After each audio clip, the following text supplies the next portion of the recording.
Vicky Guerrero, and I encourage you and ask you to please support the Potsy and Tino show and listen to them on a regular basis. Excuse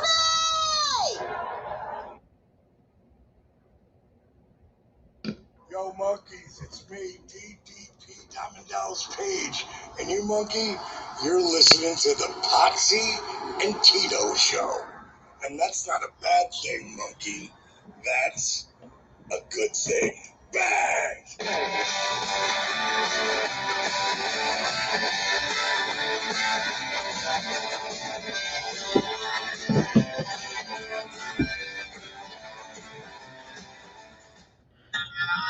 Ladies and gentlemen, boys and girls, children of all ages, the Pots and Pans Network brings to you its tag team tag team champions of the world, the Potsy and Tino shit. This is what happens when two guys have to do their own audio and everything else. And by the way, it's one guy doing all the extra audio and everything because the other guy is like, I don't know how to do any of that stuff. But you get a cookie. But we are the Potsy and Tino show. This is Tino. I'm Rob Potsy Potchak. Hello, everybody. Chris Barrett's already in the audience. Holla if you hear him, playa. Okay. Ah! There you go. Were you hollering? I didn't hear him. That's all. I can't hear anything now. Because you got showers there. I've something's going on with my ear, and I don't know what it is. He goes, I have swimmers there. I said, you've been in the pool? He said, no. I'm like, you don't have swimmers there. Shut the fuck up, man. That's what they call it. I can't help that they call it that. Yeah, showers here. They don't call it showers here. When you ain't been in the pool, so you can't have swimmers there. You don't. Even though I said I hadn't been in a pool, you don't know if I've been in a pool. And what's up with you? What's up with you picking this up and just like smelling it rather than? It smells like no. Oh yeah, baby, yeah, baby. This is Behive Yourself. That smells like hell. Man. This is Smoke Pepper Bomb. Smoke Pepper Bomb from Behive Yourself. Smoke pepper shit in North Carolina. Yeah, it probably needs to be like you can tell it needs to be mixed a little bit because all the pepper is right there at the top. I'm gonna make Tino try this. Tino's a crybaby. Tino knows better. Shut up or I'll slap you in your good ear. Have you've never actually said no to one of these like little like taste tests? And I'm saying it now.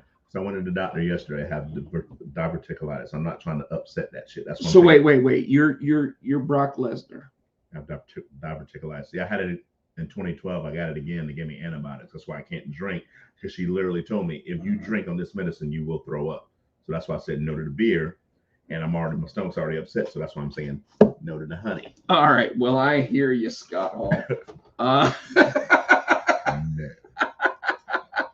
Remember when WWE made sure that Scott Hall was on like the medication that like if he drank it, it was like supposed to be like deathly, like ill and yet he did it anyway. Son of a bitch still drank. I don't know what's going on with that.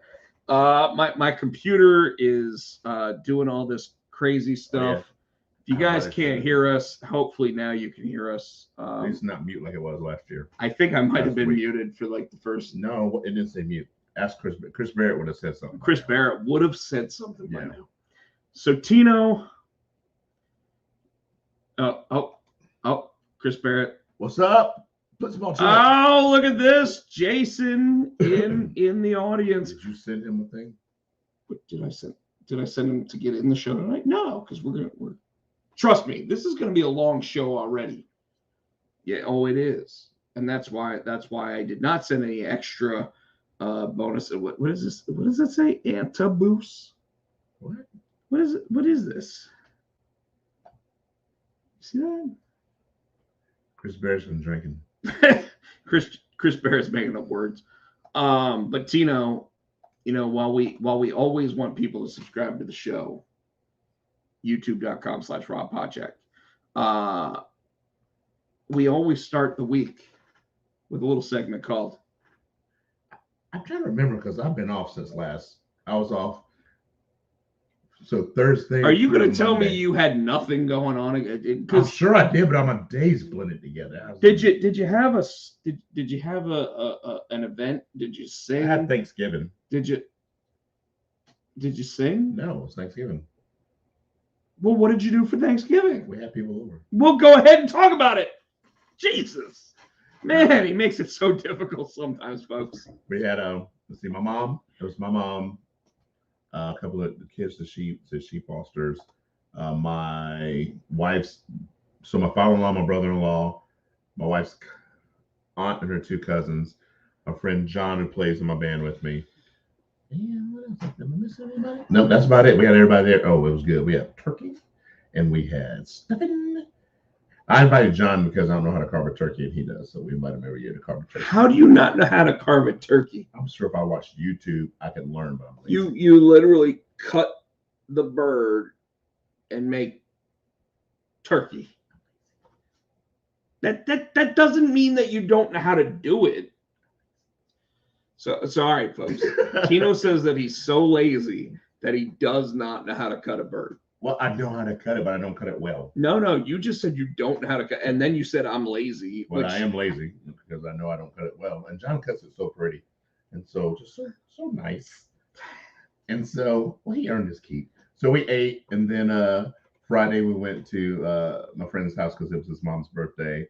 So we had a luncheon for her, and then Saturday we got up and putzed around, and we went to get a Christmas tree. So the place we usually go is Lake Jordan Christmas Tree Farm. But this year did you go to Booger Mount? No. This year Booger they were Mount. doing reservations. And I know why they're doing reservations because they're trying to keep the people limited, the number of people there. No, fuck that. But they didn't have any that day. Then we were going to go to another tree place that I would tell you a couple years ago, the tree fell off the top of the car because they didn't tie it down right. No. Yeah, so a couple of years with ago, all these GameStop stories of the week, and this is the first I am ever hearing about your Christmas vacation story. Christmas time. So we gone to again. We didn't go to. It was a year that the trees were the Christmas trees were. They didn't have a lot, and they were having a look. So we didn't go to Jordan Lake. So we went to this one by where Nicole used to work, and we got this tree. It was cool.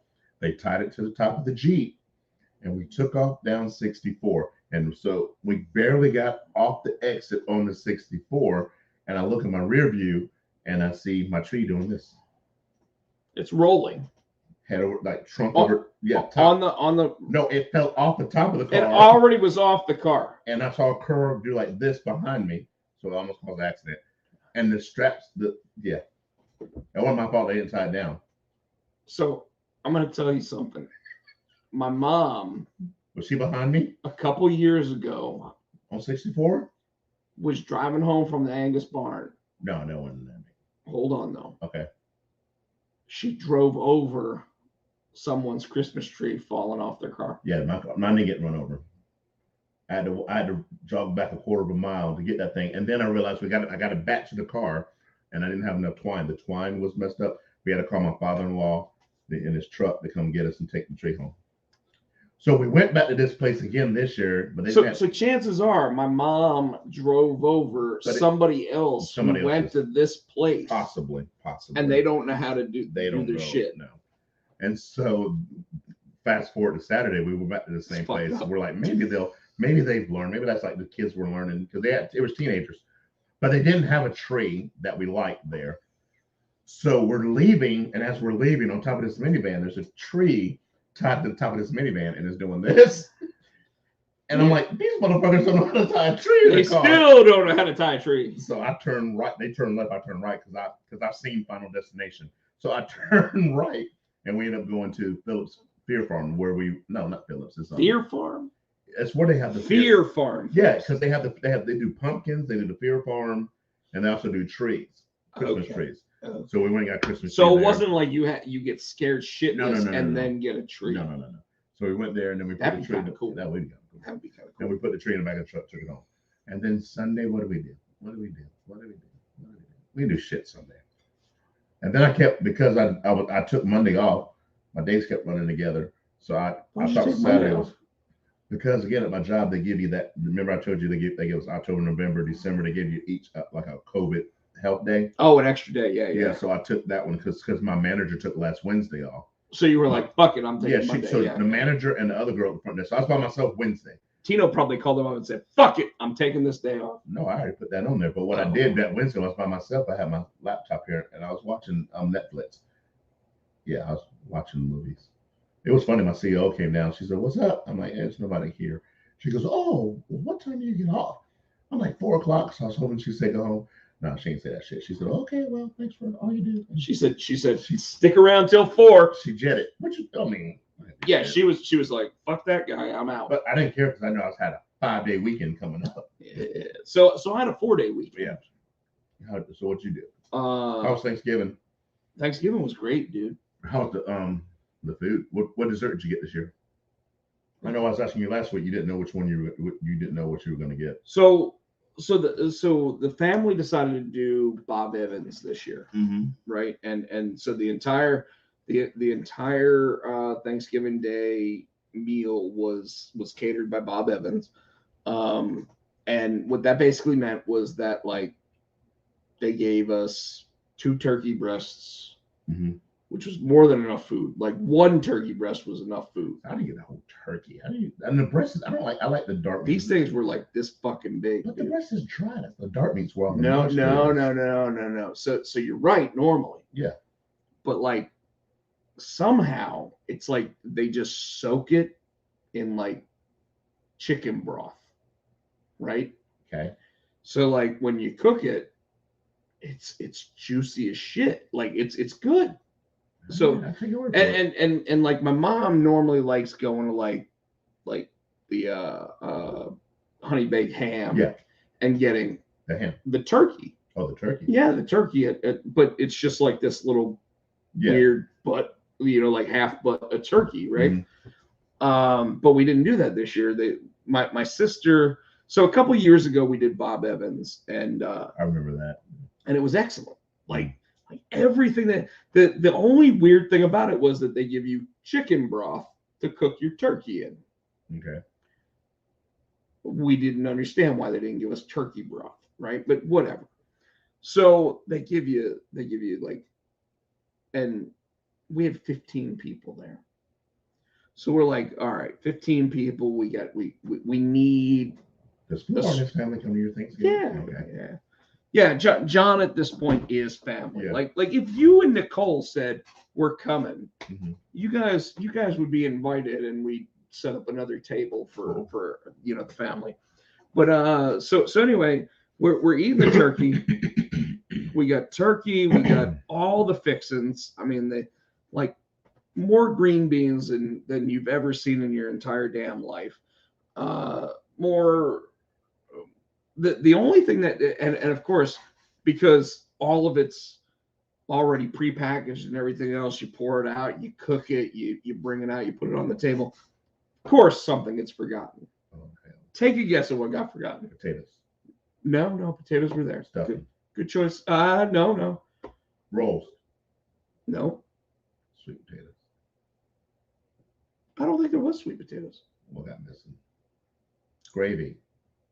No, we haven't. So you're close with the gravy. The cranberry sauce. I wouldn't miss that one like that. They can keep that shit. No wonder you forgot it, right? But so apparently like 2 days before it, my other sister, who's gluten intolerant, sits there and says, "Oh, I'm gonna be there at Thanksgiving this year," and we're all like, "What the fuck?" Because like she never comes. Well, it's not that she doesn't come. It's just that, like, because she's gluten intolerant, you can't order from certain places because they can't guarantee that it's non-gluten, whatever. But I'll tell you, man, like it was just good this year. Like everything, and even oh yeah. Is she gluten free? Well, she ate the turkey and she, whatever. But she brought her cheesy potatoes that she normally makes that are gluten free and everything. So she had a full meal. Well, her son, AJ, like 5 years old, doesn't eat anything. Like You want turkey? No. You want noodles? No. You want this? No. You want that? No. Like, what the fuck's wrong with you, kid? Like, what do you eat? That Chicken now, nuggies. now let me let. Did you say Canadian geese? No, chicken nuggies. Oh, so apparently he only eats like McDonald's chicken nuggies. So let me go ahead and point this out. So we're all sitting there like trying to figure out what to feed him, right? And it's like he doesn't want this, he doesn't want this, he doesn't want it. And we're like, he just been hungry. He'd eat when he's ready. I'm sitting there going, that kid's gonna starve to death. Yep. Like, and let me point out, my mom never made any of the kids. I'm listening. Actually eat. Why did you pull that out? Oh, that's not the lightning. No, it's not a lightning. It's a USB-C cable. Like anybody that's got the new shit has. Anyway, that's a fucking app. This is an iPad. This is the 12. Yeah, but this is an iPad. Anyway, your mom what? Get the 13. I'm not sure about steak home from the Angus barn. My mom brings meatballs home from the Angus barn. Okay. She does bring steak home from time to time. Like they go, hey, does anybody want these steaks? And she's like, yep. And then she brings steaks home. But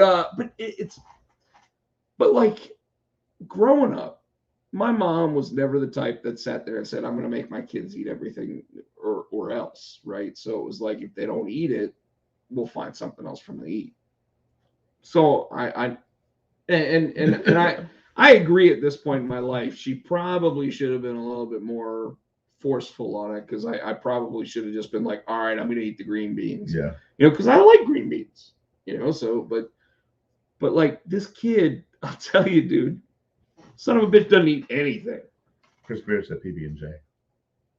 I don't even know if he'd eat PB&J, because he might not like the bread. I love PB&J. You know what? I do too. And I actually like toasting the bread. I'll do that sometimes. Yeah. Too. Some milk. Crunchy or creamy. Peanut butter. You're gonna hate me. What? I like crunchy. No, I'm not, dude. Oh! No, I love. My wife's like creamy. I'm like crunchy, dude. I saw a comedian the other day though, and he was like, so I used to work for a peanut butter company, and we were getting ready to launch like the peanut butter that was like low fat and everything else, and I wanted to call it, and he came up with some name that was just funny, but like, no, you can't do that. But then he's like, but I feel bad for everybody that likes crunchy peanut butter, because like you pay just as much for it, and we're only doing half the work. And he's right, but yeah, it's like pulp orange juice. I prefer. Who's that? I don't know. Who is CF? CF, why don't you grace us with your what kind of jelly? What do you mean? What kind? Flavor. Oh, I mean, I will do grape. All right. I love strawberry. That's Nicole. And recently, I really like apple jelly. Apple jelly is good. CJ? No. CJ? Oh, I know. It's CJ. CJ is one of the guys that I hang out with while I'm talking about all this stuff. He actually is friends with my buddy Sean, who is the Sony rep. Oh, cool. When I worked at GameStop. Nice to meet you. So, welcome to the show. Tonight, by the way, folks, I am not doing a GameStop story of the week, but there is a good reason behind it. We probably need to go ahead and get to that here in a minute, because you've got a lot to say. Because we might not even get to any of the shows. I'm a fan of deconstructed PB&J. I don't even know what that means. I'm scared to ask. Is that like an open face roast beef sandwich, except PB&J? So maybe it's like PB on one bread, J on the other. And then it's just like separated? I don't even know. For those out there, if you haven't had a Yingling Hershey's Porter, I'm going to highly recommend it. I did try that this last weekend. It wasn't that bad. It smells just like... It smells like chocolate. Smells like chocolate. And it's literally because the two places are like 30 miles away from each other. So they decided to just collaborate last year, and it went so well that they brought it back this year. You told that story last week. I'm sure I did. Yeah. But I like the beer that much that I'm going to tell it every week. So all right, Tino. We got. Hold on, I got more of what's up with me. Oh, okay. This week, by the way, folks, I can finally show it. I can finally show the You already did, dumbass. I can finally show the artwork for the Mango Lorian, now orderable at your local comic shop. My obvious parody with Troy Dungara. Why did you turn that off? Because it was blaring. Oh, okay. How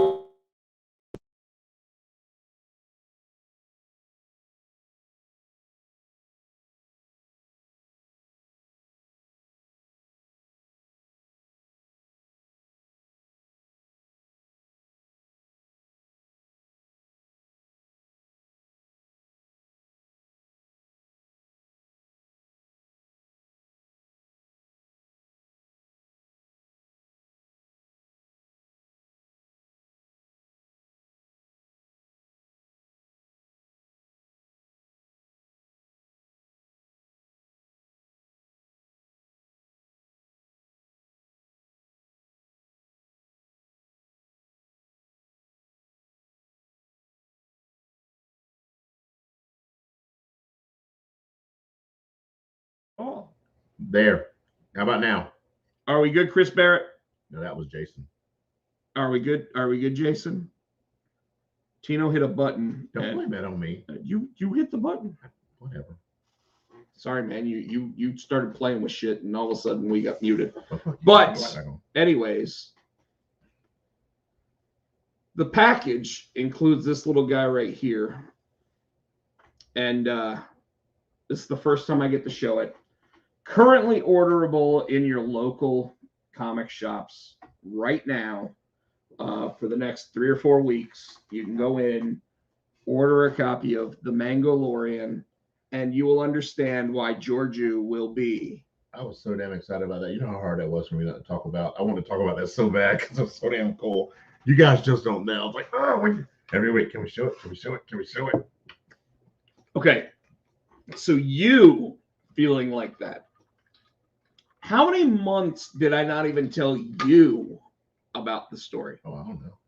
That's just it, right? Like folks, you don't understand when you're writing a comic book series or you're writing just a one shot like the Mandalorian, like you realize that you can't talk about it for like the first 6 months. Wow.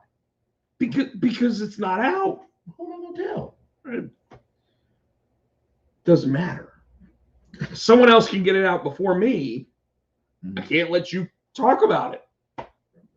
So anyways, but yeah, I'm super excited about it. Go to your local comic shop, order a copy of it. It's going to be awesome. I'm super excited. Troy Dungara, who actually does the artwork for it, is phenomenal. When did you say it was going to come out again? January? February. Here is the main cover. Turn that off. There we go. This was the cover of the ash cans that I created for it. But anyway, if you go to my Instagram, my Twitter, my Facebook page, all that stuff, we've got all that listed on there. But this is the first time we've officially been able to show the Nick Laurie, Rob Pochak, Georgiou, what I call the reveal cover. Yes. And it's because inside the package, and I shouldn't even be saying this, but inside the package is a baby George Lucas. Nice. And he is going to determine who wins the streaming rights war. So that's going to be awesome. It's such a good story, man. Like I literally got a guy who doesn't even care about Star Wars to draw it because he was like, this is fucking awesome. That's so cool. So, and he really did blow it out of the water. Brought in some other people to help work on it to make sure that it's colored in great coloring. Brought in a letterist, a letterer and everything. So it's really, really high quality work. I'm very proud of it. In fact, As Should be. often as I'm proud of Junior High Horrors, I'm probably more proud of this book because Really? same way that I was with Ex Liefelds, Mhm. where I knew I was onto something and I just needed everybody out there to pick it up and check it out. So Cool. So there's that. Now, I went to this little thing this weekend after Thanksgiving called WrestleCade. How was it? Oh my God. How long were you guys there? What time did you get home? Did I get home yet? Oh.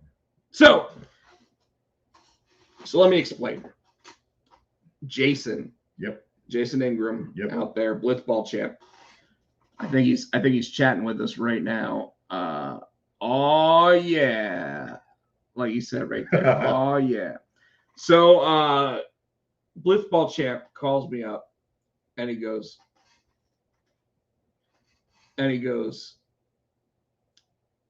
so I got a meet and greet with Sting, and I'm like, oh okay. I want to meet and greet Sting. Oh, damn. You know, and he goes, Sting's got his own line starting at 8 a.m. It's in Winston-Salem, so it's an hour and 15 minutes away or whatever. So I'm like, all right, you wanna meet and greet Sting? I want to meet and greet Sting. Let's fucking do it, you know? You got to leave your house. So Jason shows up at my house and like he tells me the night before, be ready by 6:45. I'm on the crapper, getting ready to hop in the shower at 6:25. 20 minutes early. Hey, I'm in your driveway area. Where should I park? Luckily, I had my phone because, like any grown-ass man sitting on a crapper, I got my phone with me. Hopping in the shower now. On the shitter. Park in one of the two spots in front of my house. And then I was like, and you're more than welcome to come in. Here's the combination to get in the door. Because I didn't want him sitting outside, whatever.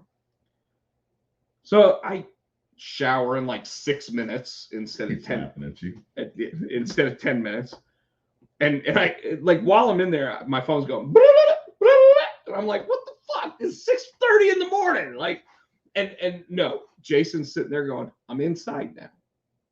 Okay, good, because I scared the shit out of you last time. Well, I didn't want to walk downstairs. But naked, he don't want that either. But I wasn't going to do that anyway. Okay. I had prepped my clothes and everything to. Anyways, so we're driving down there, and Jason starts asking, like, Jason is if we're wrestling fans. Yes. What is Jason? He's a super fan. Super fan. I don't think covers it. I don't think covers it either.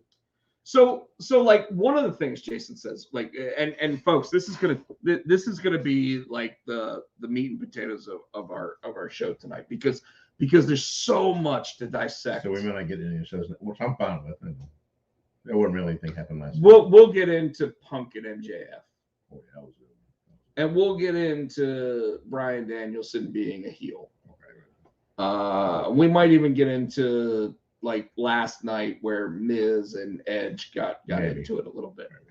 But so Jason sits there and says, he's sitting there talking to me about stuff. And we get into it where we're just sitting there babbling on and on. And he brings up where certain people would be in WWE that are currently in AEW. Okay. And he brings up Eddie Kingston. And I said, Jason, I'm going to stop you right there. And he goes, why, man? Because like Eddie Kingston's in like all these top things going on in AEW. And I'm like, do you think he'd really be there in WWE? No. And he's like, I don't know, man. And I said, I'll tell you exactly where Eddie Kingston would be in WWE if he. You don't do 24/7. I said Oh. he would be in the running for the 24/7 championship right now. And Jason was like, I'm going to get out of the car right now. And I'm like, you can try, but here's the deal. Are you telling me I'm wrong? And he's like, I really can't tell you you're wrong. That's Because you both know that I'm right. I said, because, and here's what I said to him. I said, catering. CJ, you were absolutely right. I said to him, I'm like, you realize where he would actually be is sucking it up, taking the paycheck, and just doing whatever Vince McMahon tells him to do. That's what they all do. That you don't say no to that. Look at Austin Aries or Austin Theory. He got the shit slapped out of him for no fucking I reason. don't know what the whole point of that was. There is no point to it except for Vince McMahon seems to like the kid for whatever reason. But anyways, so we're talking about that. Then I sit there and I hit Jason in like the tough spots, right? Because Jason's like, well, who do you think will win the women's Royal Rumble? And I said, well, because he said Bayley, and Bayley makes great sense, by the way. It's a really good answer. Yeah. And I said, Asuka also makes really good sense, Okay. depending on which one comes back from injury faster, right? And then I said, but then I said to him, I said, but Jason, let's think about this. If we were to ask people today who the Kabuki Warriors were, you do realize that most WWE fans would forget that Kairi Sane was one of them and would say that Io Shirai was actually Asuka's tag team partner. And he's like, I hate saying this, but you're right. And Jason, I hate to say this, man, but you sounded like you were gonna cry. You know how he is about his Japanese Sumi Sakai. Asuka's grandma. Asuka's grandma. Oh, God, it hurts. With the sneakers and the little tennis shoes he can't do. So okay. I called her murder. I called her murder grandma.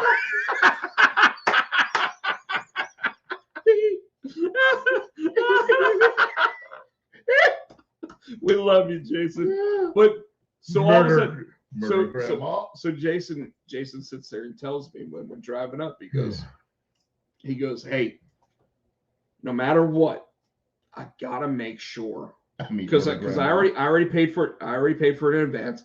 I gotta make sure that I meet Gail Kim. Okay. And I'm like, okay. So we waited in line for like an hour and a half to meet Sting. And let me ask you this. So we get there at 8 o'clock in the morning. Now, I don't even want to talk about the clusterfuck that happened trying to get in to go meet him because they did not have their line set up properly and they kept telling everybody, hey, we don't care that you're already in line. You need to go back through the line to get this and this and all this bullshit. And it sucked, right?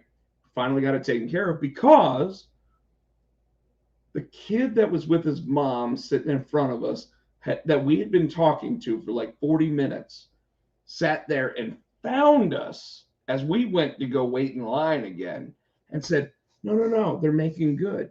Come on up. Stand with us again. Coolest kid in the world. Justin, if you watch this, thank you so much for all that, right? So we go and we're waiting in line for Sting. And we're sitting there joking with Justin and his mom the entire time and having a good time. Sting walks in at like 9:38. Not even supposed to be there till 10. He was supposed to be there at 8, though, right? No. His line started at 8. Okay. So he walked in at what time? 9:38. So 22 minutes early. Okay. So he's supposed to be there at 10. Supposed to be there at 10. Okay. And he goes. Face paint. He was face painted. He was wearing the black. So he's a crow. He was Sting. The crow Sting, though. He was AEW Sting. Okay. So he comes out and I'm like, I just yell out. I go, well, first of all, I'm like, what you think he'll say? It's showtime. You think he'll say it? And they're like, I don't know. You gotta pay for it. And he comes in and he's like, who's ready for the stinger, right? You know, when everybody's like, ah, and I yelled, what time is it, Sting? Of course you did. And he goes, He come on. Everyone knows it's showtime, folks. And I was like, fuck yeah, it is. Yeah, it is. Fuck yeah, it is.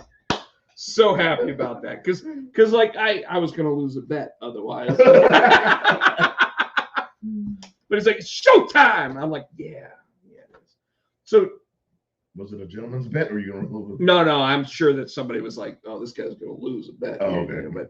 But so Jason was super cool, man. Like first of all, his dad was supposed to go to this event with him, and I'm sitting there, I'm like, man, I didn't pay for any of these like meet and greets or anything. And he's like, oh, come on, just. So Jason let me get in all the pictures. Nice. Because Jason is the coolest yeah. person you'll ever meet when it comes to pro wrestling events. Right. He took me to that last one we went to. Yeah, but I mean, like I'm sitting there. So I did one big favor for him. What'd you do? I let him have all the pictures with most of the ladies by himself. Oh, okay. Yeah. Because like when he went to go meet Gail Kim. Oh, he lost his mind. He's like, Rob, I don't know what to say. You say hi, my name is Jason. And I don't know, like Jason just go up there and be like, hey, here's my prepaid. Let me get my picture, my autograph, my whatever. And he's like he. That's awesome though. Jason, I love you, but you really did struggle to.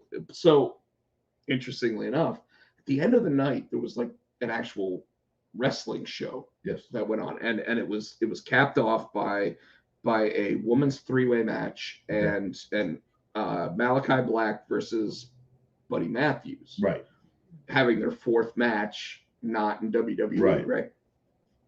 Well, while the women's match was going on, I sit there and I notice. That's what Jason should have said. Here's my number. Yeah, that's what he should have said.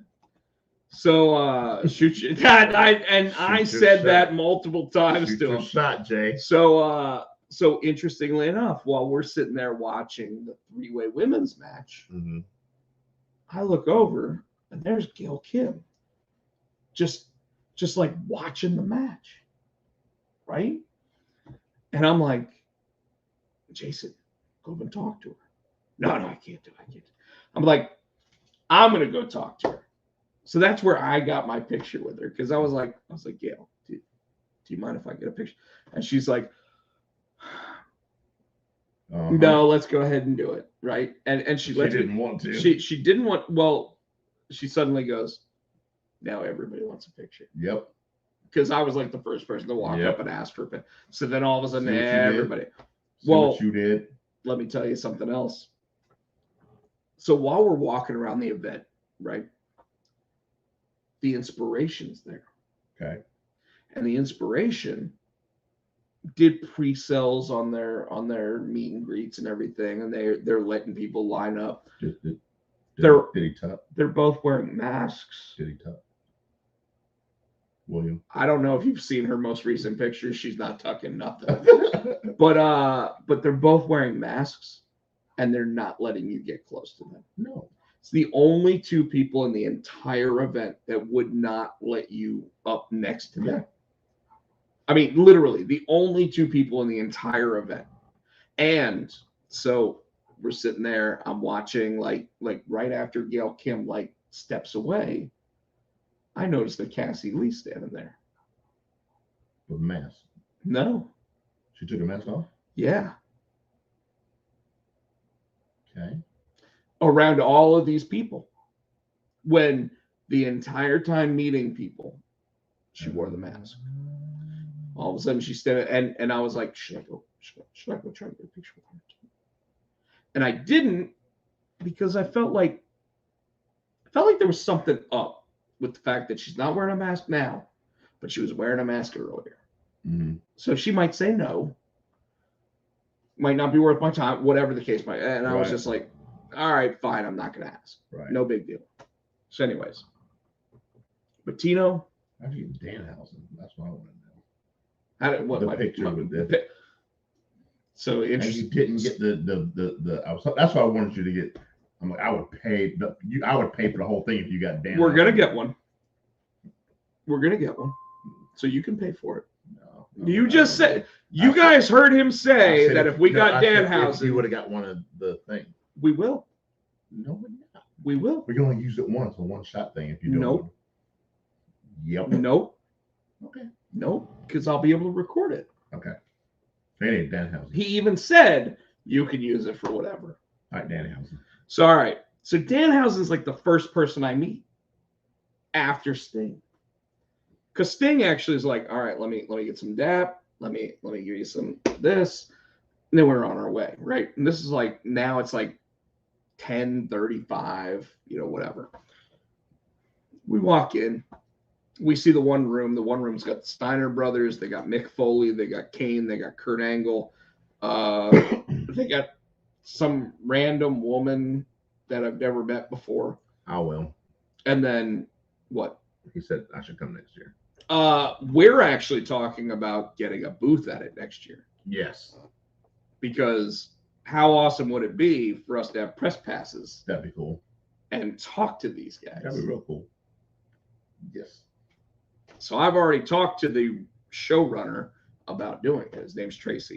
Seemed really cool. So anyway, we're walking in, and I go, shit, there's Danhausen right there. Like as soon as you walk in the door. And Jason's like, what, you want to meet him? I'm like, yeah, I do. Yeah, I do. And he's like, well, all right. And we get in line, and there's like two people in front of us. It had a short line. It's super short Oh, line. damn.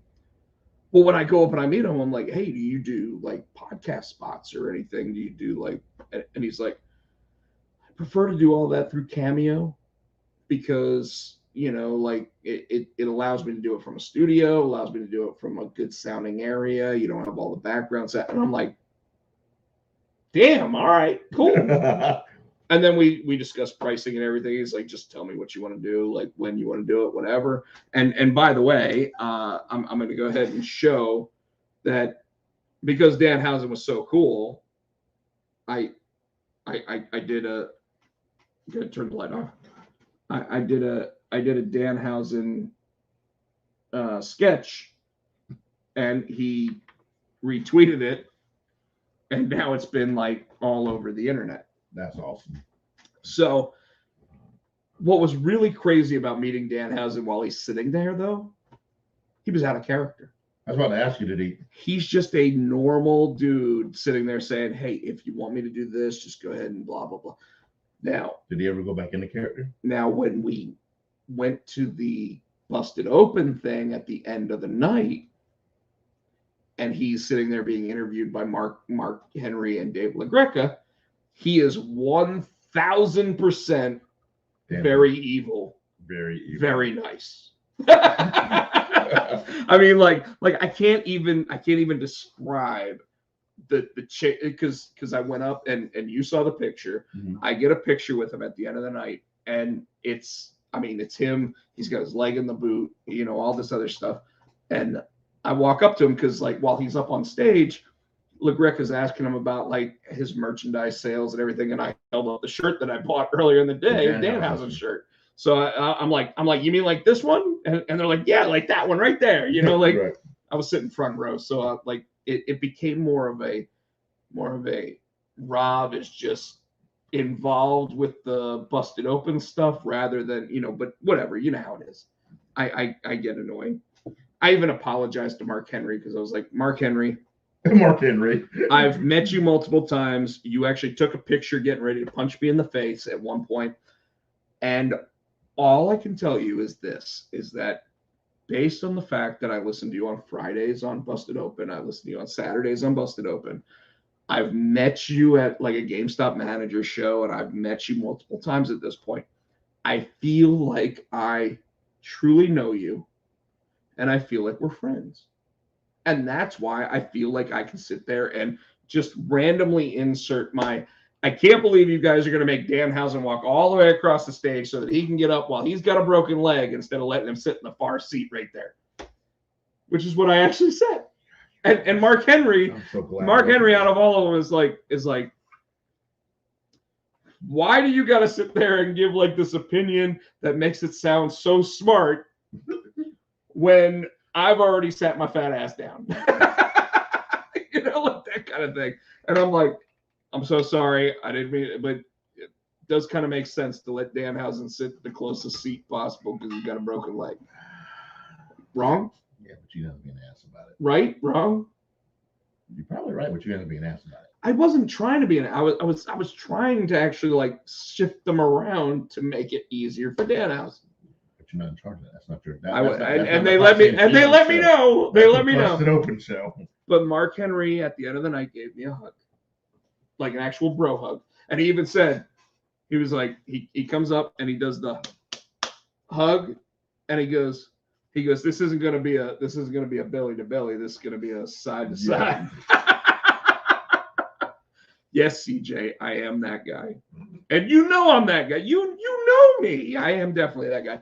So all right. I feel like we need to cut this a little bit short. The Busted Open thing was amazing. Okay. After the entire wrestling event, by the way, Buddy Murphy versus Malachi Black, Matt Hardy versus Enzo. Okay. But and then the women's match was a triple threat. It was Mercedes Martinez versus Thunder Rosa versus Deonna Purrazzo. Wow. Yeah. So like Jason got tickets for us to go see this, and it was, and Dave was really cool and a great host. He knew about so Jason's wearing a Stardom shirt, right? Yes. It looked like a Nintendo video game shirt. And Jason all day was walking up to female wrestlers asking if they knew what it was from. And sorry, Jason, it's true. You were walking, like he walks up to Gail Kim. Do you know what the shirt's from? She's like, no, I don't really know. He walks up to Melina. She doesn't really know. He walks up to Deonna Purrazzo. Deonna Purrazzo is like, it looks familiar. He takes his jacket off. She sees the back of it. She goes, yes, I know where it's from. Okay, so Deonna Purrazzo knows where it's from. We're sitting there waiting in line, and Jason actually got like he got to the point where he's like, man, I'm gonna have to start wearing shirts that more people recognize. And I said, no.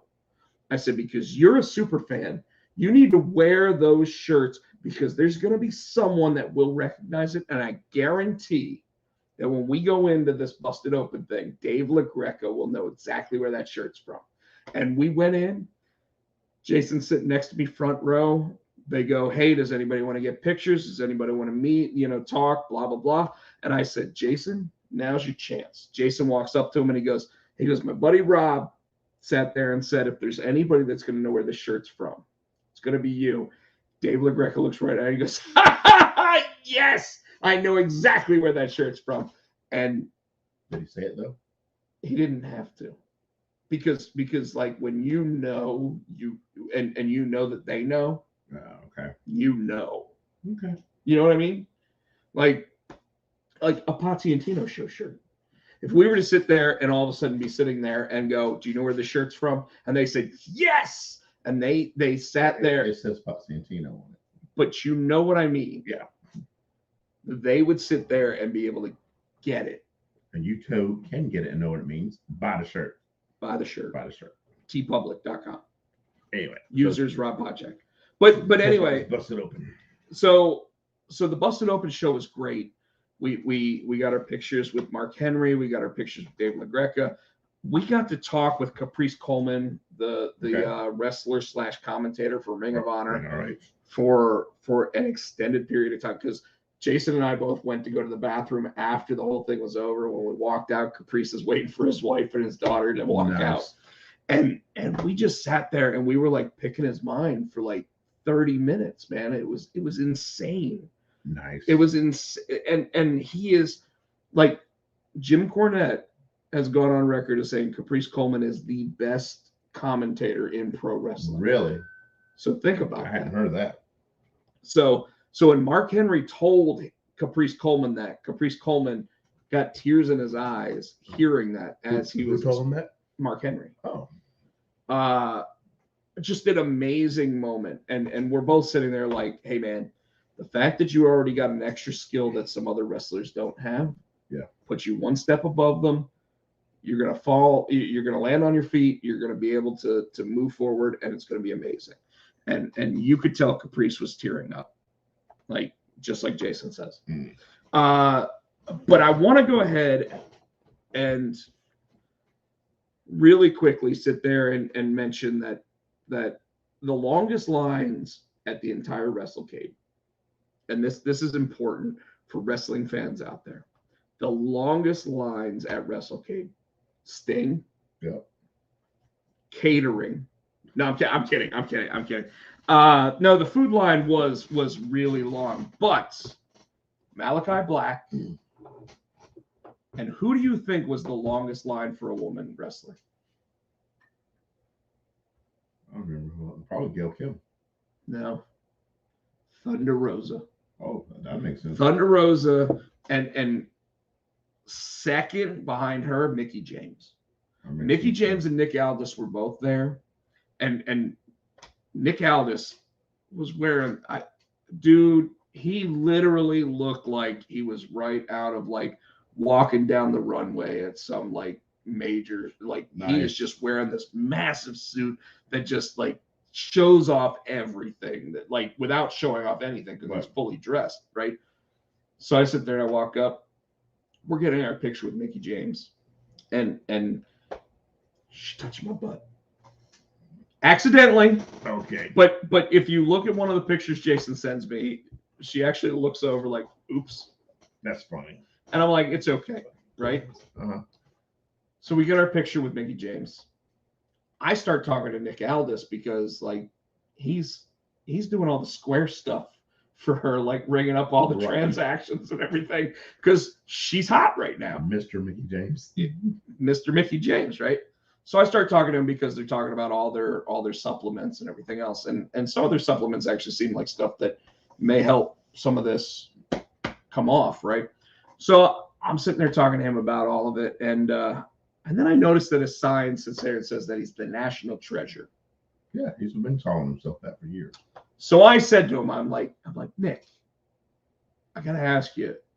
It's kind of a joking question, but I gotta ask. And he goes, all right, I'm listening. And I said, whose national treasure are you? Like, you're not American. So who's that? And he goes, I leave that up for interpretation. Oh, God. And I was like, oh, that's a great answer. Oh my God. But Tino, can I tell you that? So Thunder Rosa had such a long line and was totally worth the wait. She took a picture where she was like sticking her tongue out with us and said, like, it was just awesome. But can I tell you that like Jason and I, at the end of the day, we're getting ready to go into the wrestling event. And I said, is there anybody else you want to meet? And he goes, let's go back into the other room. And that room was the Steiners, Bo Dallas, Kane, Jerry the King Lawler. No. So no, we did meet Braun Strowman. And I'll explain what he said to us at the end of this, because I think it's very important for the wrestling fans to hear what he had to say. Okay. But I mean, it was Foley, it was Kurt Angle, it was Kane, it was Arn Anderson's son, all these guys in this one corner, and Ricky the Dragon Steamboat. And I'd never met Ricky the Dragon. So Jason's like, I want to meet Ricky the Dragon. So Arn brought his skinny fat son with him. His skinny fat son, absolutely. Okay. So Jason, Mr. Mayer? Kane. No, I did not want to wait in his line, because what they basically did was they set up like where you would meet Kane, Kurt Angle, Mick Foley. Mm-hmm. And they kind of did all that together. What was really weird was Booker T wasn't with them. Like Booker T was in the other room, all by himself, with Ron Simmons and D'Lo Brown. Yeah, I wanted to try to get him to, but I didn't think he would actually do it. But anyway, Justin's in the house. Oh, Justin is in the house. What's going on, Justin? Justin is The dude that you're talking the, about. the kid Okay. that actually, like, we sat and waited to go talk to Sting. Welcome to the show, my friend. And yes, thank you, sir. You are the reason my WrestleCade was so exciting. Because at the end of the day, when we're getting ready to walk down the stairs to go wait in line to get into the wrestling thing, Justin and his mom are already waiting at like the front of the line, and they're like, "Hey, what are you guys going back there for? You're with us." So we walked back up, and we sat 5th row for all of the wrestling stuff that went on. Nice. And like I kind of nudged Justin along a little bit and said, "Hey, get up and go towards because we were sitting like ramp side." So I was like, "Go up to the ramp and try to get high fives and stuff." So Justin did that, and I hope Justin got a really good experience from it. But when we met Ricky the Dragon, that had to have been awesome. Jason sitting there asking Ricky the Dragon asking about like the Intercontinental Championship and everything, because he had the Intercontinental belt right there with him. And I can't remember what the first thing Jason asked about was, but Ricky looks at us and goes, Savage wasn't the first guy I was supposed to wrestle at WrestleMania 3. And I'd never heard this before, ever. Oh, yeah. Okay. Like, I literally had never heard that there was someone else that he was supposed to work with. And he goes, earlier that year, Bret Hart and I had been working like Boston Garden together. And Hulk Hogan caught wind that we were having such good matches that he was like, Ricky can't work with Bret. Why? 2 baby faces. I don't know what the deal was, but jealous. But totally a jealous thing. And then it turned into story time. Okay. So Ricky's like, and he goes, I gotta tell you guys, I'm sitting there like getting ready to do a show like 20 years later.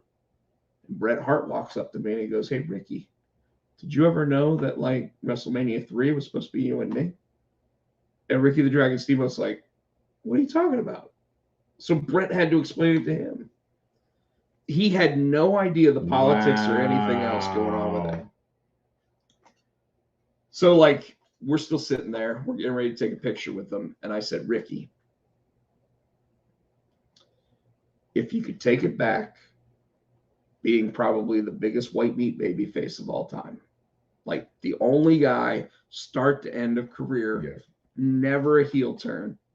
Damn, no. You're right. No.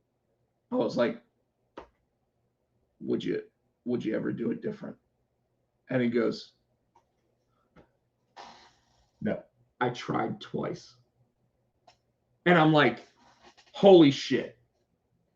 Like, Ricky the Dragon Steamboat tried to turn heel twice. I got to hear this. Right. And he's like, and there's 3 of us just standing there. It's me, Jason, and some other random dude, right? And Jason's like like that's what he's like. And Ricky's like, so my last run in WWE. Okay. I sit there and I go, "What do you guys think about turning me heel?" And Vince McMahon, Pat Patterson, and like one other person sit there and go, "It'll ruin your career." And Ricky's like, "But I mean, like, I got a good idea, right? Like, I got a really good idea to do this." So he goes back to WCW, right? Mm-hmm. And this is from the man himself, folks. This is from Ricky the Dragon Steamboat. He goes, "So I went back to WCW. And this is when Bill Watts was running it. And, it's like 92, 93. So 5 years before NWO and all this other stuff." And he goes to Bill Watts and he's like, Bill, I got this idea. What about turning me heel? And Bill Watts is like, Ricky, it'll ruin your career. Oh, damn. And he goes, how fucking crazy is it to have both companies say the exact same, like he didn't know. He was like, I don't know if Pat Patterson had called Bill Watts and said, don't let Ricky Steamboat turn heel. Wow. That's crazy. So you want to hear the idea? Okay. All right, folks. And I noticed we just got a bunch of more people actually jumping in. So Ricky the Dragon Steamboat, circa 93, maybe 90, maybe 94, had this idea. And I even said, oh, Ricky, what if you would have done this?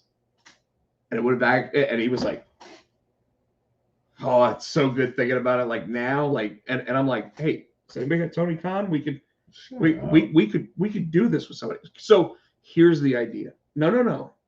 Trust me. Like Ricky had a great idea. All right, what we got?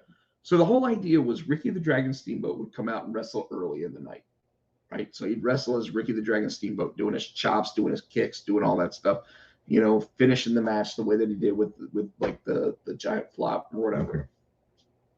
Then later in the night, there'd be a guy fully dressed in a full outfit, masked, everything else.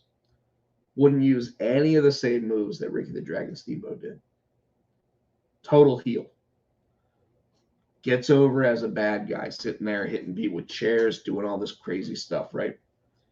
6 months later, someone pulls the mask off, and it's Ricky the Dragon Steamboat. Tell me that wouldn't get over, right? So I sit there and I said, Ricky, even better, man. Like all that, like everything you just said, but what if all of a sudden Ricky the Dragon Steamboat sits there and cuts a babyface promo saying that he's going to take on this masked wrestler. And then the masked wrestler comes out and Ricky Steamboat's nowhere to be found. It goes on like 6 more months because you think that this guy beat up Ricky Steamboat backstage. Okay.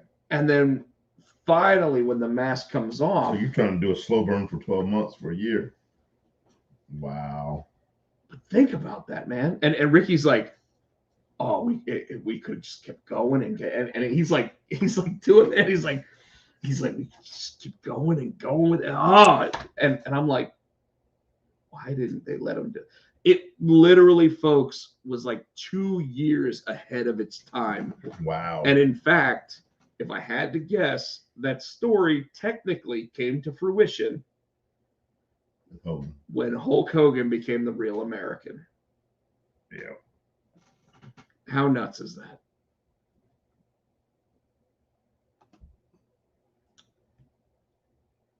So one of the things that happened at the show, they did this huge battle royal, right? And C.W. Anderson was there. C.W. Anderson wrestled earlier in the night as part of like an 8-man tag team match or whatever. Looked like he was actually still doing what C.W. Anderson did. I joked that he should have been like signing autographs with Arn and Brock Anderson, whatever. Skinny fat Anderson. Yeah, exactly. But but then during the battle royal, they introduced like the 15 wrestlers that are going to be in it. And then all of a sudden, like just in the middle of it, Sandman's music starts. Enter Sandman by Metallica. And we're all like, oh shit. Like, oh my God, it's going to be sick. You know who it was? No, even worse. Swoggle. Oh no. And he came out and he had a damn Singapore cane, and he Singapore cane the shit out of people for like 10 minutes. And then finally, like someone just looked at him after they got hit with Singapore cane, threw him out of the ring, and then the music hit again, and it was New Jack's music. Okay. And C.W. Anderson came out wearing like the bandana, nice. And he came and he was wearing the gray and black camouflage outfit, And he comes out and he's sitting there, he's doing the dance and everything, and he's hitting everybody with a Singapore cane. And finally, like after the music finally stopped, he got booted out of the thing too. That's funny though. But that's cool though. It's entertaining. Dude, that entire card, like they did the Rock and Roll Express, Ricky Morton and what's his name? Ricky Morton and Robert Gibson versus the Bollywood Boys. And the Bollywood. I'm trying to remember the Bollywood. Okay. Well, they were called the Bollywood Blondes because after the whole event where they were the Bollywood Boys, like signing autographs and stuff, they didn't have anybody in line, by the way. In the match, they had blonde hair, so they actually blonded their hair before the match to be the Bollywood Blondes. And so you guys don't come to our table. Fuck you. And I gotta tell you, so during the Busted Open thing, Caprice Coleman was talking about like Bobby Fulton and the Fulton brothers because they were there, just sitting off on the side because Bobby Fulton fought cancer and won. And someone came up and asked a question about like character development and everything else. And then they asked at the end of the night, does anybody else have any other questions? And I was like, yeah, I've got a question. God. No. My question was an addition to that question, which was, I thought, a great question. It was here we are talking about how you were talking about Robert Gibson and the Express and how they were still able to go even at their age. I said, how much of that is their dance partners? How much of that is the guys that are going to lose? Okay. And I was asking Caprice Coleman because Caprice Coleman was the one that actually sat there and said that when you see guys like that do it, it's the energy of like Robert Gibson sitting there reaching out to the crowd because he wants them to help him reach the ropes and all that. And Mark Henry's the one that answered the question. And Mark Henry's like, I don't want to take anything away from the Bollywood Boys or the Bollywood Blondes or whatever they call themselves tonight. But you know that those other two guys aren't going to take those massive bumps. They're not going to do that kind of stuff, and they don't have to. They literally draw you in with their energy and their emotion.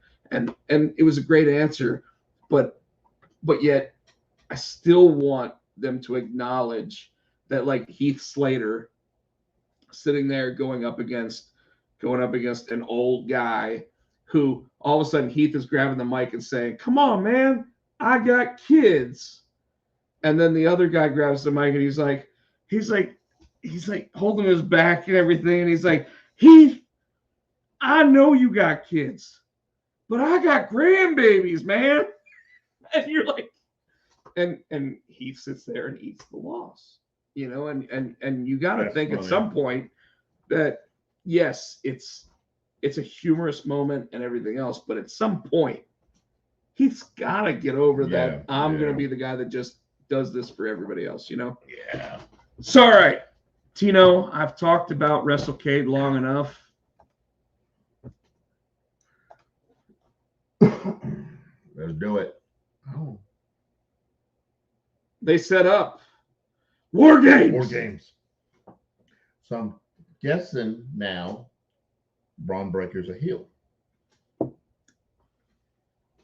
I think for the time being. And did you hear that place go crazy when Ciampa came out and helped Gargano up? They started yelling DIY. DIY?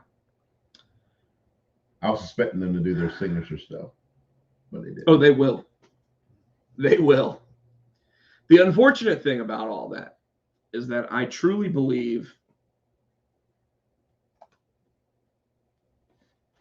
Oh man, Jason. So Jason's sitting here pointing out Io Shirai's third War Games match. Did I already mention the Kabuki Warriors? Yes. Jason's the only one. So I want to point out WrestleCade. Jason. Oh, we're done with that. I know. Jason points out he takes a picture with Gal Kip. Changes his Facebook profile picture to him with Gail Kim. Of course. The very first comment he gets is someone sitting there going, I never would have guessed. And Jason sits there and goes, I don't know what he means by it. And I'm like, Jason, let's be real for a second. You got your picture with an Asian woman wrestler, a very attractive Asian woman wrestler who also is a Hall of Famer. And you don't think that the first thing that all your friends is going to think is, really? Wow, would never have expected that. Yeah. And he goes, all right, you're right. And oh, Chris Barrett nailed it. This will be Arn Anderson's 57th War Games.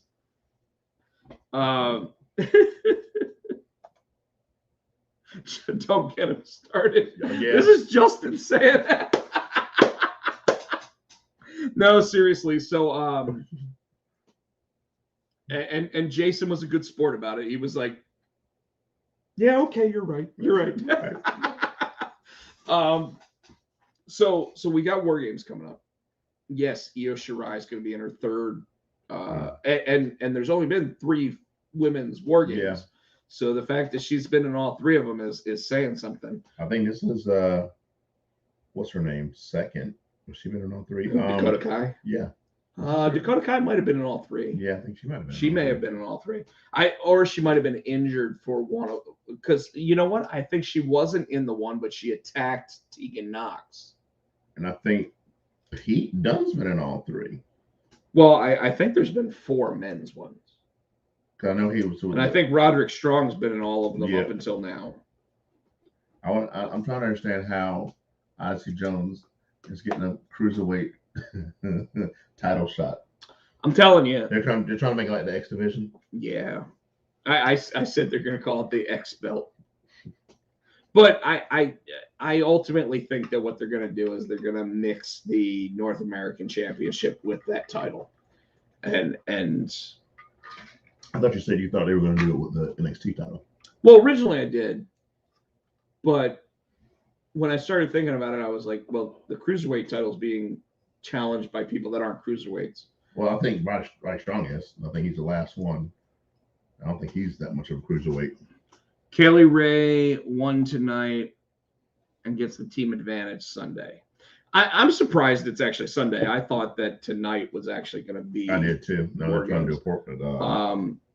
And they're throwing a New Year's Day pay-per-view. That's interesting too. Day 1. No, I'm okay with that too. They didn't want to do TLC in December, so they're doing Day 1, holding the TLC off because maybe they do a TLC match at WrestleMania now. You know, because they're going to have to do something like big at WrestleMania at this rate to be able to sell the place out. Tonight, final hitting that he related. Oh, they finally hinted that he was related to the Steiners. That's awesome. Oh. That's awesome. It's. I look at the match for that, and you've got Ciampa, Pete Dunne, LA Knight, and Gargano. So LA Knight's the face now too, apparently.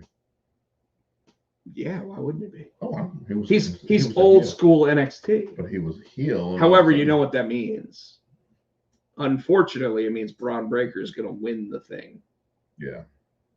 Because they've got to beat the old guys. Yeah. They've got to beat the Triple H version of NXT, right? So now it's got to be the Bruce Pritchard, Vince McMahon version. So I'm a little upset about that. I'm a little worried about that. Only 5 matches for the War Games. It's an NXT pay-per-view, Jason. They only ever do 5 matches for those shows. They do each of the championships and maybe one other specialty match. So they'll have 2. They'll have the women and the men's War Games. Right. So they won't do the men's and women's championship matches instead. Oh yeah, because the champions are in the. Because they're in the War Games match. Yes, she is. Yeah, they're in the War Games match. Okay. Mandy Rose is in the War Games match. Okay. Then you'll probably have a North American Championship match. You'll have a Cruiserweight title match, and you'll have a Tag Team Championship match. 5 matches. Boom. 2 of them are title matches. Yep, there you go. There you go. See? So, All right. all right, Tino. I know you are ready to talk about one thing specific. That's MJF. And what it is, CM. no. It's when Eddie Kingston got his cake eating time messed up, but no.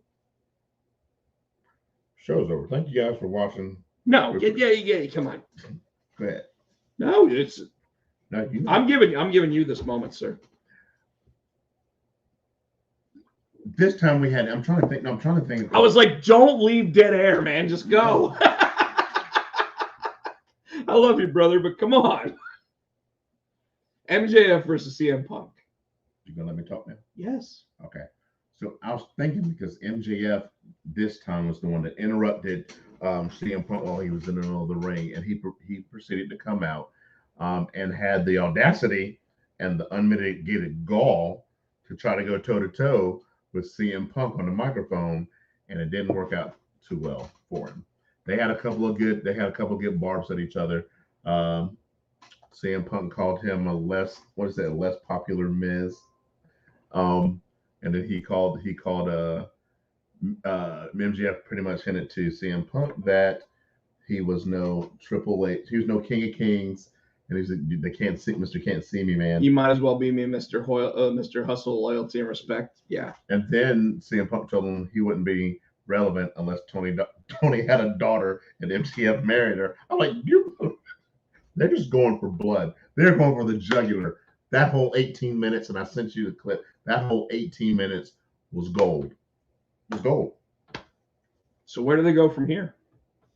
They got March to get to for their next pay-per-view. What is this? Going to be December? It's not even like today is December 1st.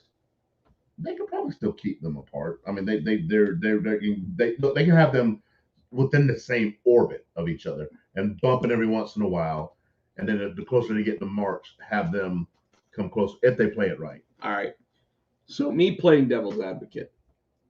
Who won that exchange? CM Punk won that exchange. Why? Because he said the needle dick line at the end. I forgot about that. I think CM Punk carried himself. You think MJF won that one? Yeah. Why? So everybody here knows that I watch or listen to Busted Open. No. I have to give props because did you ask them to give us like a sponsor? They may. Did you tell them how many times you Dave LaGreca did like one of my tweets and retweet it. Did you tell them how much you? Just shut up. Let me explain. So CM Punk went after MJF twice during that, right? Okay. He went after him with the you're a less popular Miz. Right. Then he sat there and said, the only way that you're ever going to be number one here is if we wait long enough for Tony Khan to have a daughter and you marry her, right? But MJF went zinger after zinger after zinger after zinger after zinger. And I'm going to tell you, letting CM Punk get the win at the end with the needle dick line actually came off kind of boring.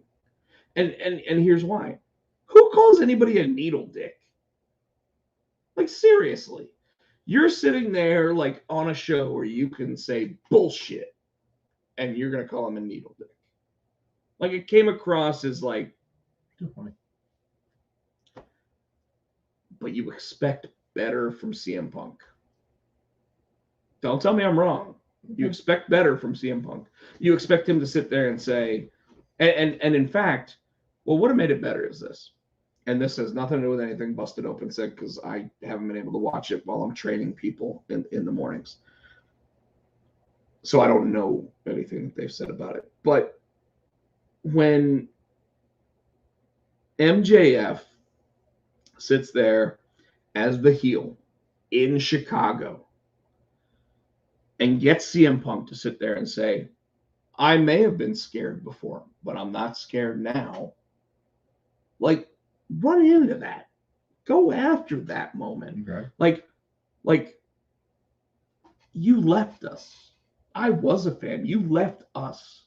You left me.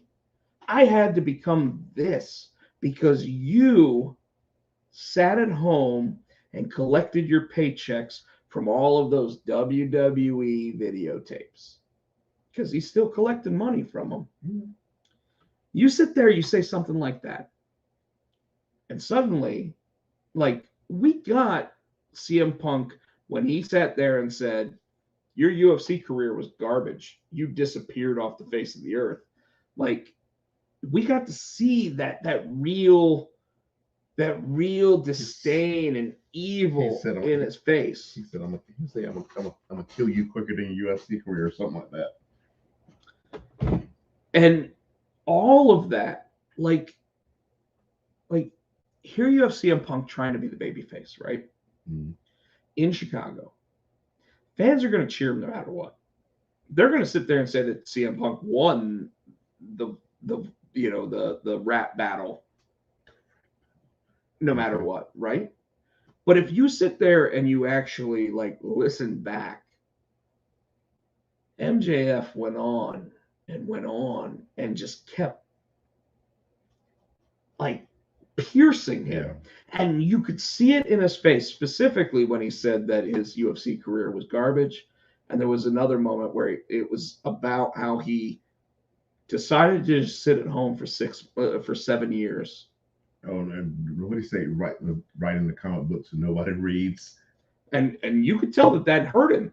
Like those two backstage were probably like, go ahead and say whatever you want. And so far, CM Punk's number one comeback on anything is, I'm disappointed in you. You went after the low-hanging fruit. Well, it's low-hanging fruit because you kind of left your balls sitting there, man. You kind of left them out so they could be kicked, and you get that soccer ball feeling where you're like, like, let's be real. And what did I say? Like long ago when CM Punk came back, I said it's not going to be too long before he turns heel. And the reason why is because people are going to look at him and go, he's the WWE guy.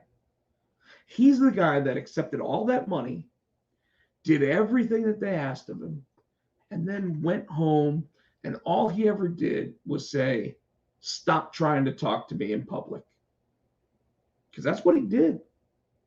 CM Punk did not want to be seen in public and asked for a picture. He didn't want to be. Now, you look at what he's doing right now, and he's definitely trying to put on a different picture.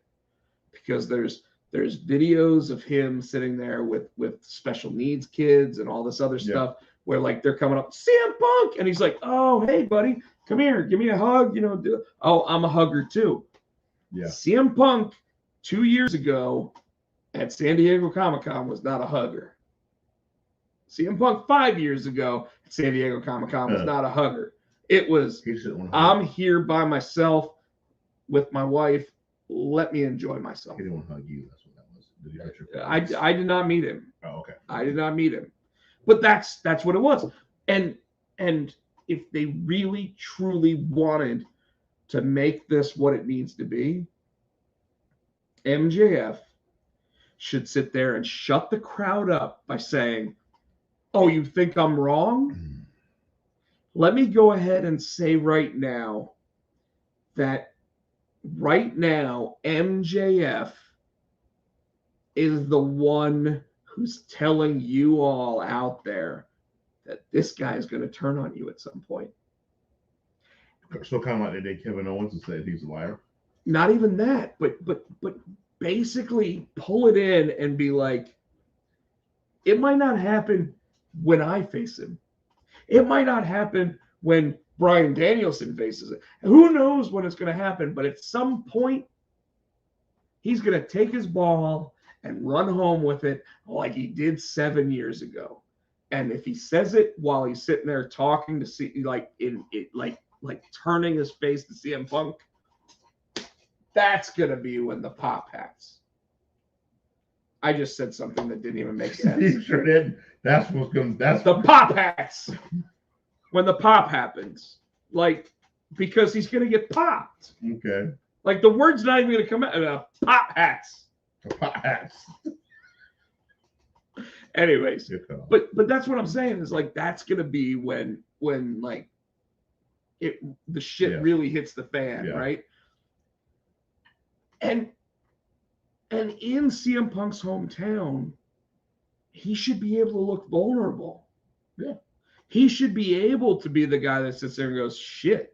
Like he's sitting there with the microphone and all of a sudden the Miz sits there and says what he does at MJF. the cheaper Miz. Okay, cheaper Miz. Okay. And he pulls the mic down and he's like, fuck. He got me. Because when CM Punk wins that wrestling match, it's going to mean that much more in that moment. Okay. And what's it do in the meantime for MJF? Brings him up. Mix him up. It literally elevates MJF to stardom level that Chris Jericho was trying to do. Mm-hmm. Oh, the last time you made the New York Times, you were singing a song. You want to sing This- me a song? This time, it's going to be The the obituaries. Oh, yeah? Well, tell you what. Let me go ahead and sing you a song, CM Punk.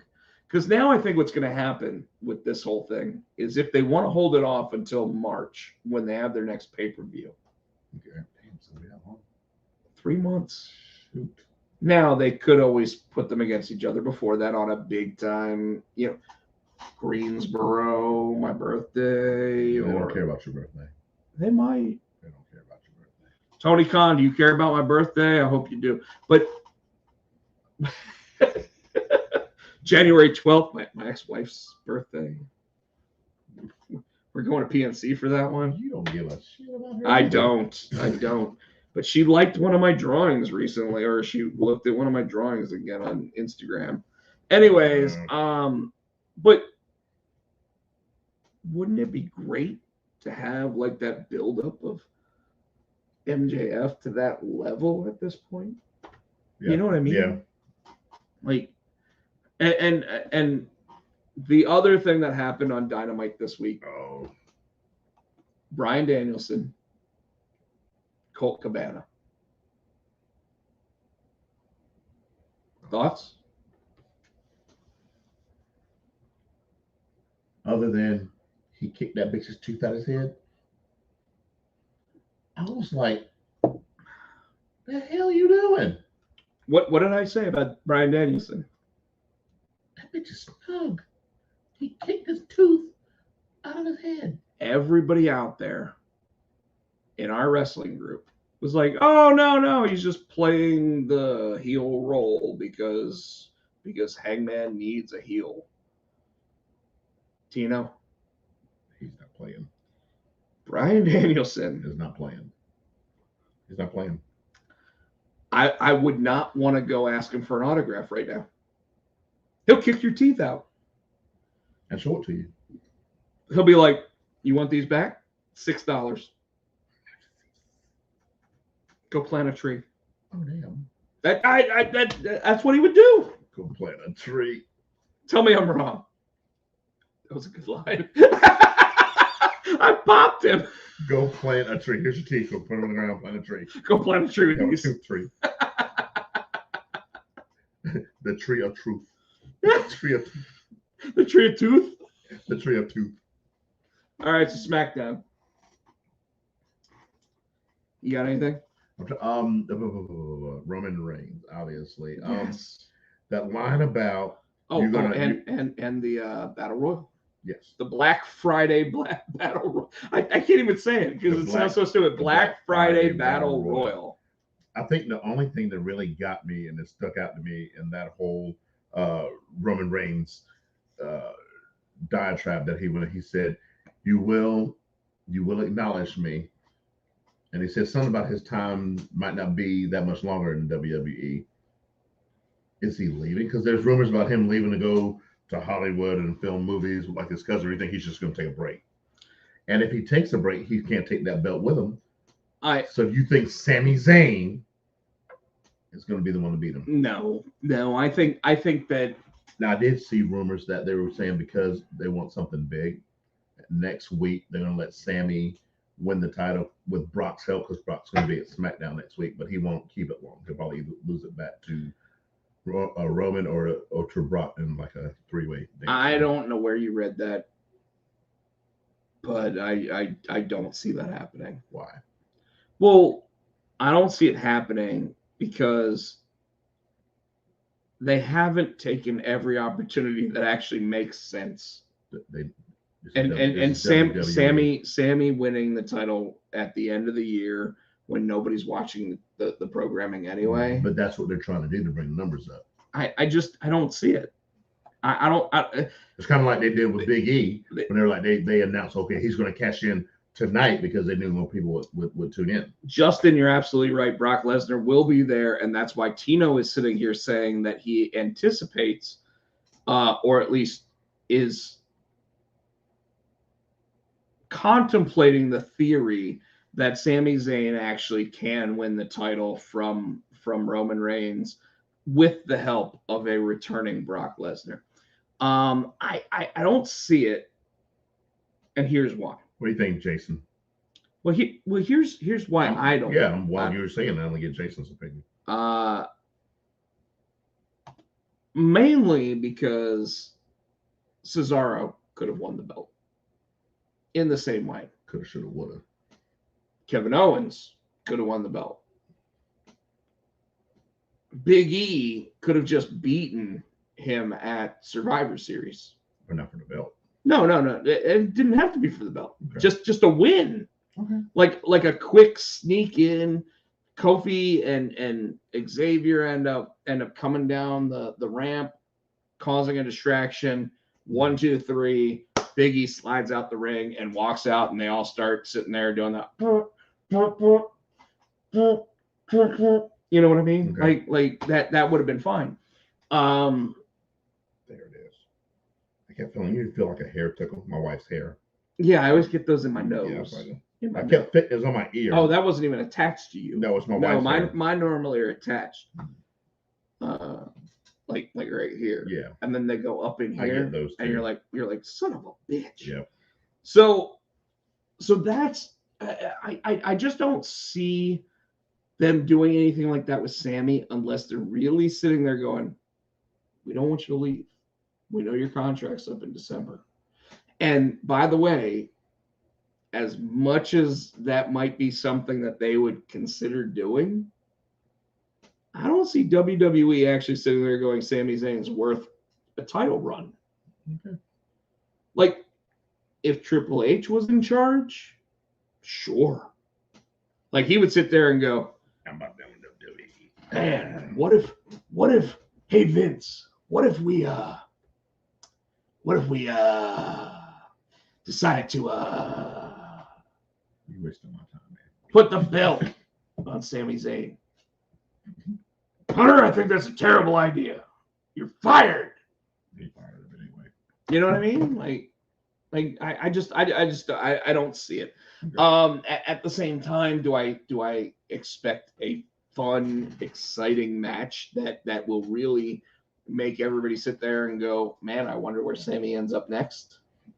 Because I'll tell you right now, if Sami Zayn goes somewhere as El Generico, it is a waste of his talent. That's what brought him to the dance. No.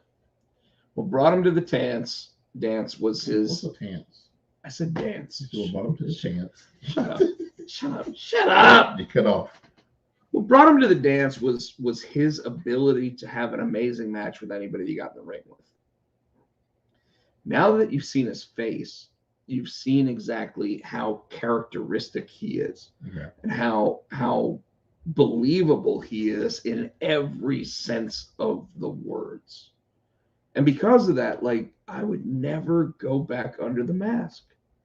I'm not saying that this is like a Rey Mysterio situation, but Sami Zayn, from his time in NXT as the white meat babyface to the moment that he turned heel on Raw and SmackDown to now, he has grown so much that, like, if you put him back under the mask, you are stunting his growth and taking him back to, like, the prehistoric age. Tell me I'm wrong. Well, he can be with Jurassic Express. You son of a bitch. You son of a bitch. That was good. That was good. That was good. I'm impressed. You had to you had to go there. All right. Anything? I didn't really remember anything from it. So, Monday Night Raw. 5-on-5 women's match. Was it necessary? No, but it was. I think it was. Okay. I think it was because it helped. While Liv did win that match, because she's not winning the title now, but I think it helped elevate Liv more to make her more of a serious contender for that title. Because if you notice, the past 2 weeks, she has countered the with the manhandle slam when Becky tried to put it on her. Also, ROH days. She's countered man, and her pinning Becky was awesome too. She didn't pin Becky. Did she pin Becky? No, she pinned Natalia. No, not Natalia. Carmella. No, fucking Tamina. Tamina. No, she pinned Becky. Okay. No, she pinned Tamina. Okay. Like and after she pinned Tamina, there was still so much action going on that I thought it was a elimination match. He did make sure to say in the beginning of the match, like once one team gets a pin, but I think they wanted to make sure this in the Survivor Series, once you get that pin, that team wins. But it didn't look like that, and that's sad that she can't even get the title shot on a pay-per-view. Jason, I don't care if it's on a pay-per-view because let me say this day one pay-per-view, does it really mean anything to anybody? No, it's not one of the big four. It's not one of the specialty matches fuck it. It literally next week on Monday Night Raw, Liv Morgan has a better chance of winning the world title. She got a title shot next week, right? Than she's ever had. And Sami Zayn on this week's SmackDown has a better chance of winning the world title because nobody's watching the programming anyway. So holy shit, let's go ahead and throw something out there that makes people go, what just happened? I like Kevin Owens coming out fucking with Seth Rollins, like, hey, if I win this match with Big E, it's gonna be a triple threat. And Seth's like, no. He goes, you don't believe me? Go ask. He goes, I don't believe you, but I'm gonna go ask anyway. What was that with Seth Rollins' glasses? He's trying to be like Becky because Becky had the same glasses. I think they literally are just taking the same clothing off and putting it on each of them. Yeah.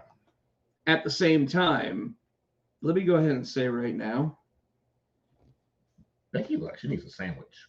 She's getting real thin. You notice that though? She's thinner than she was and all power to her. She lost all the baby weight, but she came back so thin. Let's hope she did it the right way. Let's hope she's got the nutritionist and everything else. She could be in the best shape of her life, and that'd be great. Yeah. She's definitely lost. Yes. All of it. Yeah. At the same time, the Seth Kevin Owens Big E match, which is now set for day one, Kevin Owens wins by Big E losing by disqualification, right? Because Seth couldn't control himself. Because Seth couldn't control, and then he's like, "Oh my God, why did I do that?" Yeah. Right? Yeah, that's all well and good. I legitimately am sitting here going, we already heard that it doesn't matter if it's 3 months, or 3 years, I'll give my all.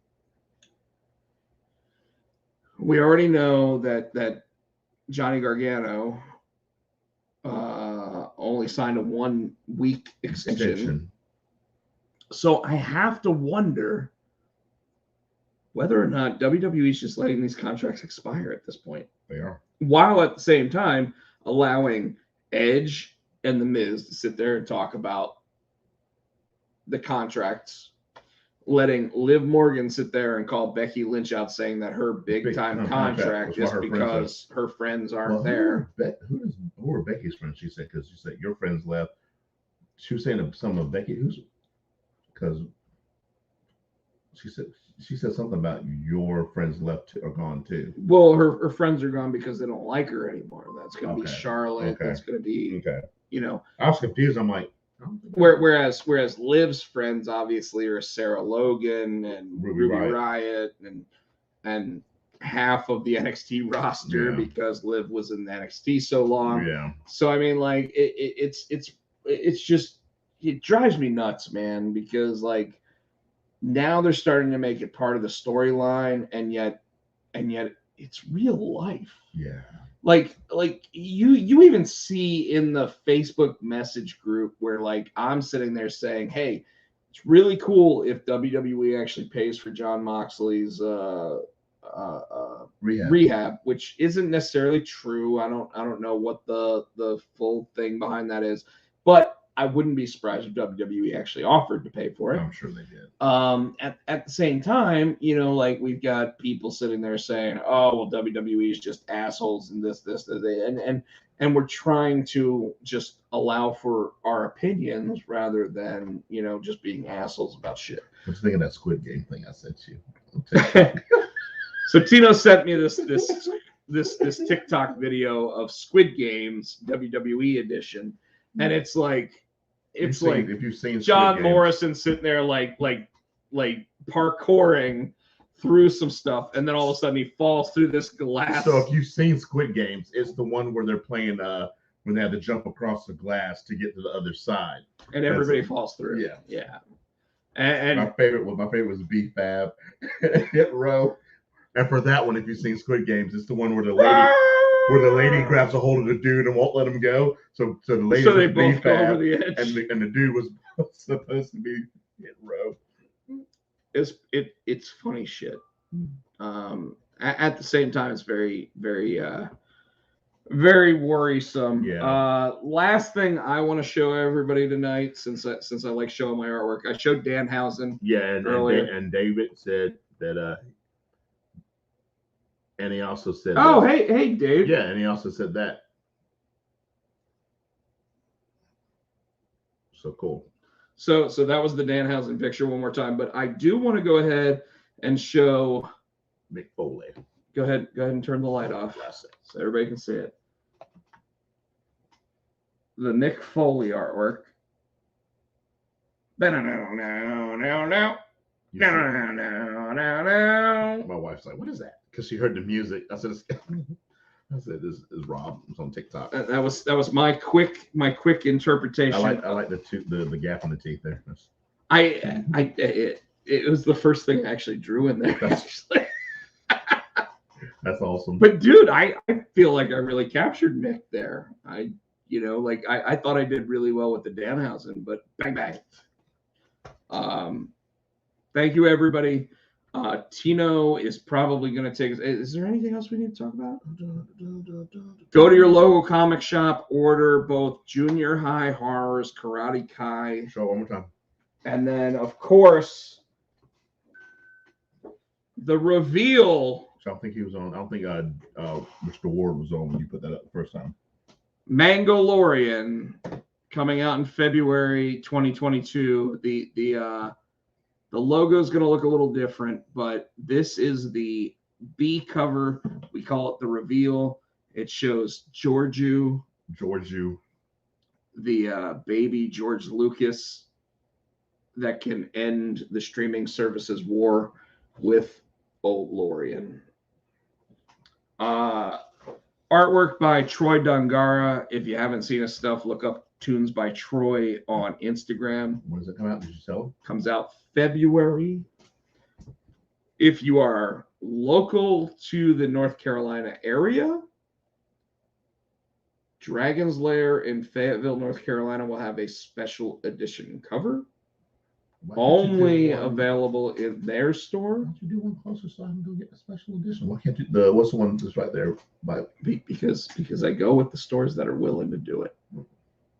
At the same time, special edition. At the same time, there will be sketch covers available.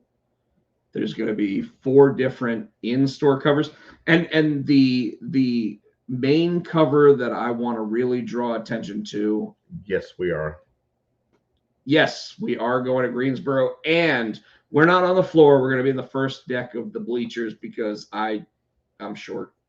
I'm not lying. I want to be just because I'm short. I want what you said. But that's going to be on my birthday, Dave. So I'm going to have a sign that says, "It's my birthday," and I wanted to So sing, shorty, it's your birthday. "It's my birthday," and I wanted to sing Judas. That's gonna be awesome. So I will be the guy that has that sign. We'll get our signs taken away this time. Oh, I will also have a sign that says "at Potjack." But Don't. I guess we're gonna have one that says at Hootie Fan. Then we gotta have one that says Tino, Potsy and Tino show too. See you in G-Borough and Raleigh. Yeah, I am not going to the Charlotte one. I want to, but I already spent so much money on the tickets and at WrestleCade that I just can't afford it. Like what were they thinking? You can afford it. I can't actually. You can afford it, but I'm going to choose not to. Okay. I'm just very disappointed that they decided. Of course, Jason will be at all 3. Which one? Is he going to Charlotte? He is doing the Charlotte one as well. They got us good by announcing the others. Yeah, you're absolutely right. We all pay $100 and something a show, and then all of a sudden they announce this big ass like battle for the belts. Yeah. I'll watch it. They kiss my ass, and you know what that's going to be? It's going to be the Bryan Danielson versus Hangman match. Like 4 days before they come to fucking Greensboro, they're going to do that match, and I'm pissed about it because like, why do you just randomly announce a Saturday show in the middle of all that bullshit? On purpose. Yeah, apparently. On purpose. It's because we're black. It must be because we're black. It's because we're black, folks. Yep. So anyway, folks, please, if you're comic book fans, go to your local comic shops. Order the Mangolorian. It is one of. It's exactly what you think. Yeah. It is one of my funniest books that I've written. I've told Tino all about it. He's laughed at almost every joke that I've actually made in the book. Excuse me. Jeff Bezos makes an appearance. Who's Riho? No, I'm kidding. I'm just doing that to get on Jason.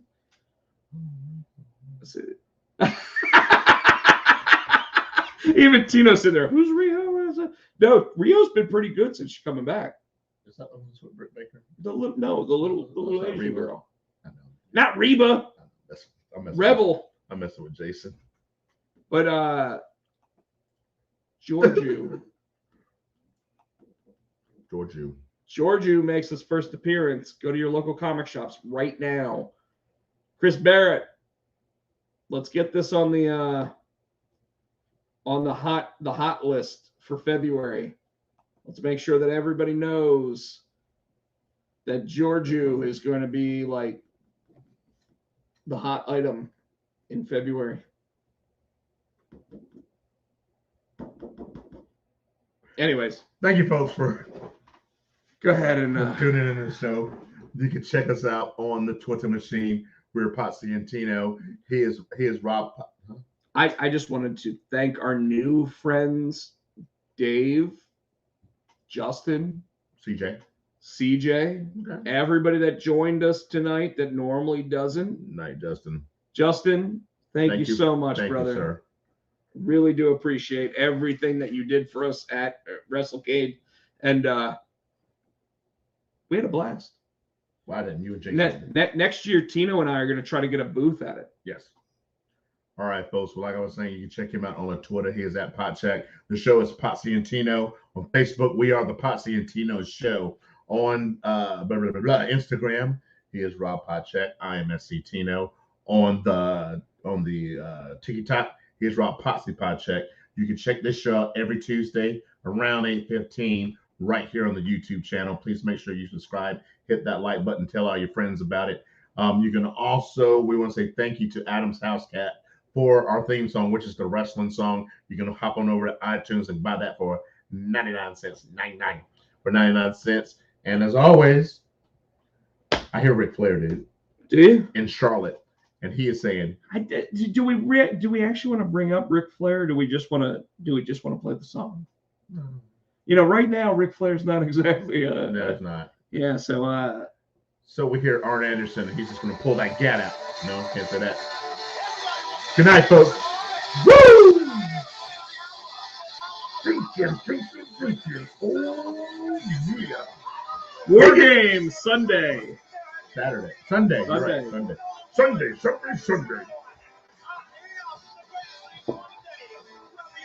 Good or not.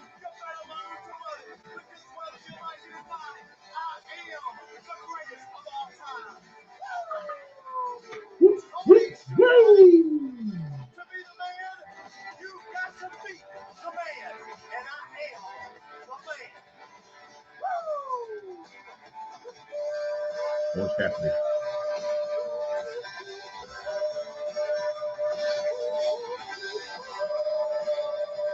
That's terrible.